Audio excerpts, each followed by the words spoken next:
Okay, ladies and gentlemen, we are back this morning, you know, because busy and all that trying to get stuff. So this is Mondo's He-Man now up close. I'm just going to give you a full scan of him top to bottom. Now, when you get him out of the box, you're going to find his proportions are a little odd looking because the skirt tends to ride a little high up on him. So if you actually, let me just focus that there a second. If you actually pull the skirt down, you will actually see there's a gold seam there. And actually, if you pull it down a bit further, easy now there, boys and girls, you'll actually see he's actually got the classic belt underneath there. So I'm not sure what that's about. I don't want to be stretching the canvas and stuff like that, or the leather on him too much. But there you go, that's all the weapons. So what we're going to do now is we're going to pose him. I'm seeing a lot of people, not a lot of people, one or two, saying that, oh, you can't pose it because, you know, it's supposed to be like the Japanese figures.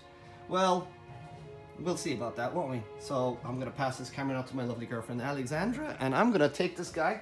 I'm going to just show you what what poseable you get. I already have the head on there. Now, for those of us who want to see what the head was like, it's very easy to pop the head out. Whoa! Oh, Jesus. There you go. And pop the old filmation head on there. But as you can see, it's not quite working. You know, it's fun. It's a nice little fun nod, but it's not quite working proportionally wise, is it really there?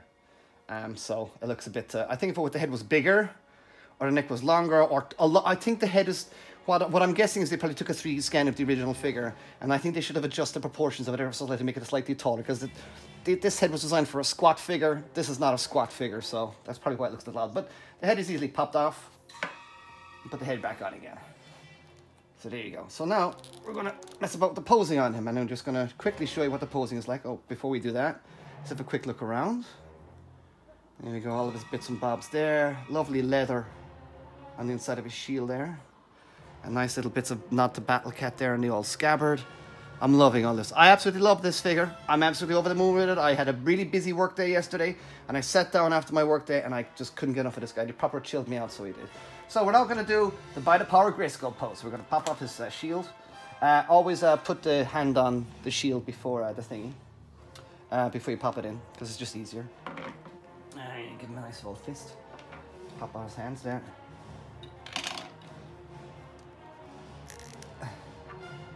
Pop in his wrist there, and get a nice fist. And what's lovely is it's very satisfying taking a sword out of the pack as well. Oh, ho, ho. You know, it's just, you know, normally, see, that's an interesting piece. See that there now?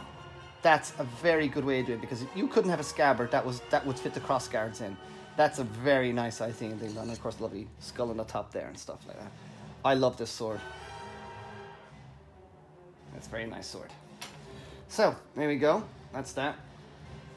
We're going to get him now. Now we're going to pose him now. Those are pretty far apart, those legs. But as you can see, those legs pull up the belt. So pull the belt down, just to give him those extra nice proportions. Get the belt down to where the gold is on the thing. So, in terms of poseability, we're going to push his chest back. We're going to turn it to the side. Look. Turn it, his head to the side. Oh! He can look up. I'm going to do this.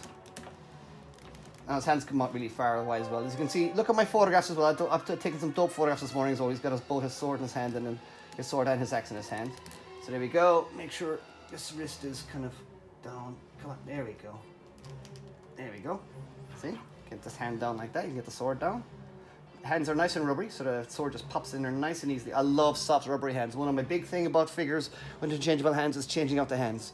If it can be easily done, you will make a far more enjoyable figure. And I'm one of those people that does like to sit down, chill with a movie, and play with an action figure, play as in pose it and all the rest of it on the thingy. You might catch me do the occasional flyby at Ali's head if it's a flying figure. But there you go. Put his chest back. There you go. I'm going to take off his scabbard. It just clips onto the back. These are nice rotatable, so you can kind of choose. You can have it really up high or really down low. It's quite interchangeable on the things because these things rotate around. They pop out, but they easily pop back in again. But again, you can see all the lovely work that's gone into that. So there we go. You can have him flayed right out there. I mean, did you want to see what his legs look like? Look. There you go. Ah, did you bend this knee down yet? Can I bend that knee down? I'm actually scared to bend that knee down. But there you go. Put his hand back. There we go.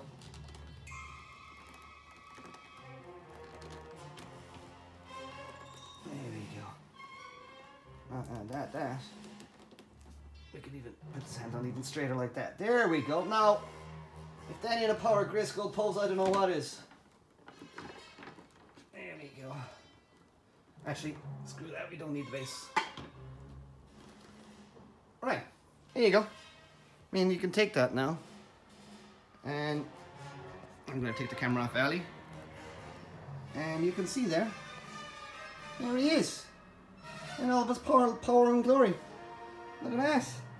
I mean, that's what you kind of want, isn't it? That's what everyone wants him to do. He does it. So I don't see what the thingy is. Sorry, the camera keeps going out of focus for some odd reason. I think it's because of the TV in the background. So there you go. He poses up very well. I mean, I love this figure. I think he's absolutely wonderful. So there you go. I hope that helps a little bit with people on doing another pose. I might do another video over the weekend. Send in any requests. You can email me at eamon@eamonart.com or just hit me up on Twitter. Eamon_. I'm on there as devastatingly handsome Irish artist of all things cool. Not that that's even a remotely true statement, but you know, kings can talk, so I can too. But there you go. I mean, I'm loving that. I think that's absolutely wonderful. And that's the pose you want. Will I keep him in that pose? Probably not. Probably won't keep him in that pose. I'll just like a standard barbarian pose like I had at the start of the video and things. So there you go. Now, other little things that we didn't actually have a look at was the sword. Lovely sword there. Lovely weapons rack sword there as well. And yeah, that was it really. That was it. That was the only thing I didn't actually show you from yesterday's video. So there you go, boys and girls. There's your He-Man figure. All the best.